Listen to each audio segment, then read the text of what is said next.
The Justice League. Earth's mightiest hero. Wait, no, that's the Avengers.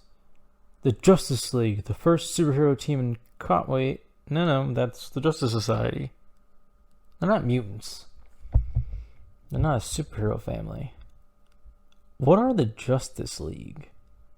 They sit in this weird center between the creation of the JSA and Marvel's overabundance of superhero teams. Like, what's their purpose in the DC universe? Not their real-world purpose, because that's making money, but the overall purpose of the Justice League and the overarching story of DC. Like, for example, the X-Men fight to protect mutant kind and the human race in an effort for them to gain acceptance against racism and segregation. You know, those things that people keep saying is outdated as a reference for the X-Men. I'm not bitter about Deadpool 2, by the way, at all. But, say another example, the Teen Titans.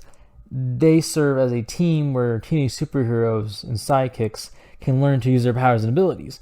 At the same time, they're not alone while they deal with the trials and tribulations of growing up. Puberty. These are the roles these teams fill in their universe, and it serves as a theme for most of their overarching storylines. So, what, I ask again, is the Justice League's purpose?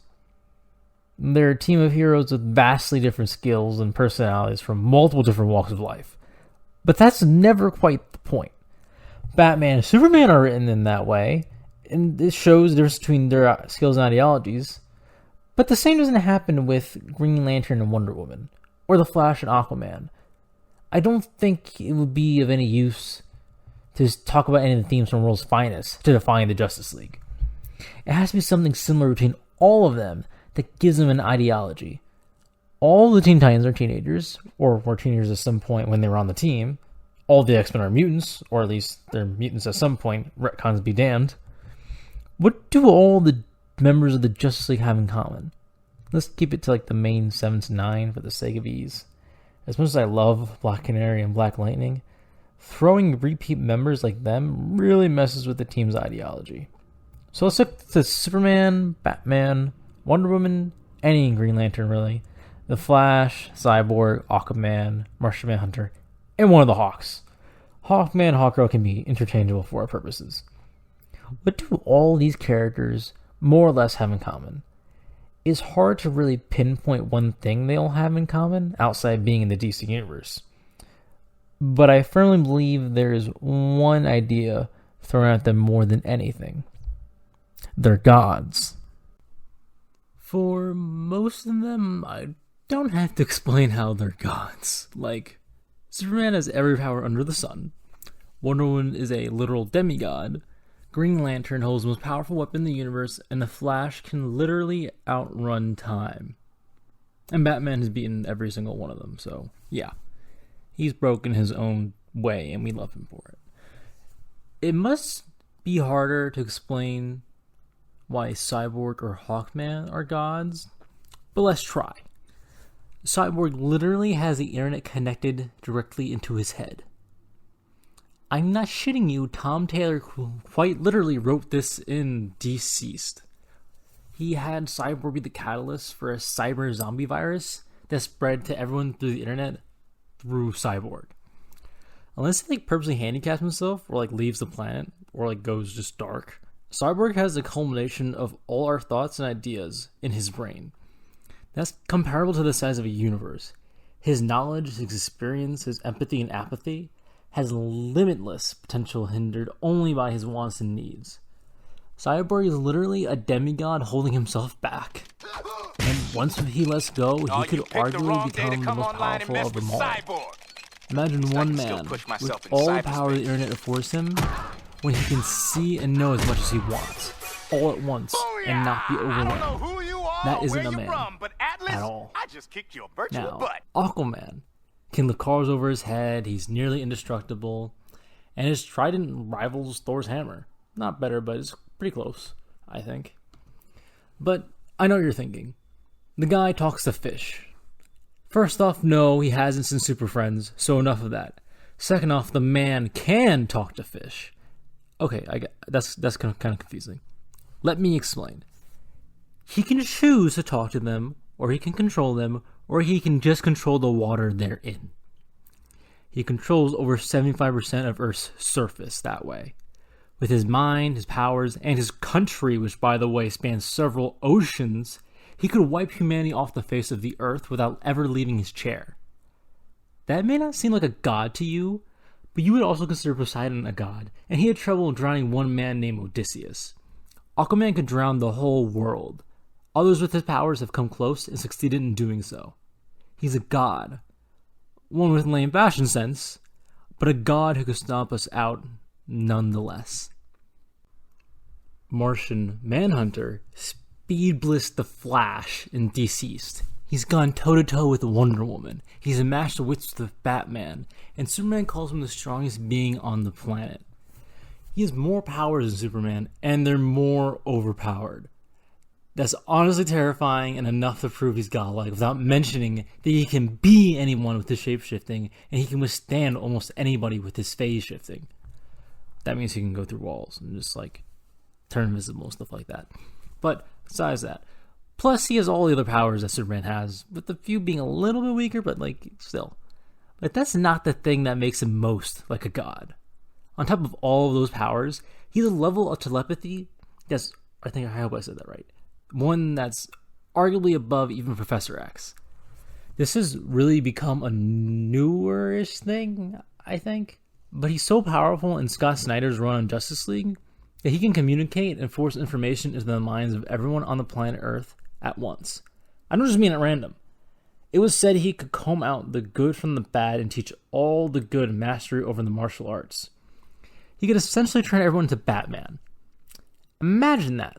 Martian Manhunter can not only control, speed to, and search the minds of everyone on the planet at one time, almost instantaneously, he can force changes upon your mind. Just for the sake of feats, know that he once made the Joker sane and regret his crimes. Now, and either pair of the Hawk couple, I am very much partial to Hawk Girl, specifically the version from the Timverse and the Justice League cartoon, one that Scott Snyder is very much emulating in his Justice League comic right now. That means I'm going for not only the fact that they're aliens, but reincarnating lovers across time. They're Thanagarians, angel-looking mofos who crash land on Earth during the time of the pharaohs, become pharaohs, get cursed, and roam the planet for eternity, constantly being reincarnated after they die, no matter what. Think about that. Eternity. They're going to live until the universe dies, or some magic person decides to undo their curse. They've lived since the time of the pharaohs with that magic. They may be the weakest on the team, or this team that I'm using. Whether they're alone or together, they have more experience and knowledge than anyone else. Once they unlock the knowledge of their previous lives, their intelligence and experience is on a level beyond what any man can achieve. It's godly. Or at least to me it is. But what is the team's ideology knowing this? What is their prevailing theme and story? It really seems like they're supposed to be gods coming down to defend the worlds of man. Stories like Kingdom Come, Rock of Ages, and Final Crisis really support this in their imagery alone. But I think this is too impersonal. I think there's a better, more sympathetic, and less pretentious way to explain what the superhero ideology is for the Justice League. Not that they're gods among men, but that they're the living embodiment of these three words. I got you. When life's hard, when it's beating you down, and it all seems impossible, insurmountable even, Superman stands and places his hand on your shoulder and says, I got you. It's gonna be okay. I've got your back so you can live your life, so don't worry. I got you. The Justice League, due to their considerable overpoweredness, fight giant telepathic space starfish like Starro, mind-controlling one-eyed aliens like Despero, and will-stealing new gods like Darkseid. Wow. The Justice League fight mind-controlling space beings a lot. It's almost as if this is a theme that they fight to keep people's free will, and what beats up a person's free will more than life. Look at the Justice League's villains and you can see another pattern. They're all absurdly powerful and godlike for a reason. They're out of this world in their powers and their form. These villains are all something we can't envision in real life. Just like how you have a problem foreseeing yourself making the house payments a month out. There are existential problems given form. There's a deadline at work, and your controlling, apathetic boss has no pity for you. Superman and his friends are going to knock him out and tell you it's not so bad. There's not enough time in the day, and everything feels like it's pulling up and falling apart. The Flash is literally going to give his life to get you a do-over on this universe, so you can get a grip. You're afraid of what might be lurking in the dark, of those visions that fill your nightmares and fuel your depression and anxiety. Well, guess what? Whatever you're afraid of is even more afraid of the Dark Knight and the Amazonian princess waiting to cut his head off. The Justice League fight everyday problems given physical form. Real everyday problems feel just as insurmountable as the villains the Justice League face. Problems that we can't just beat off with our fists, but they can. They can take a load off our shoulders. They can lift the high heavens from off our knees. They can save the day every day like we never can. They got our backs. They tell us it's going to be okay. They got you.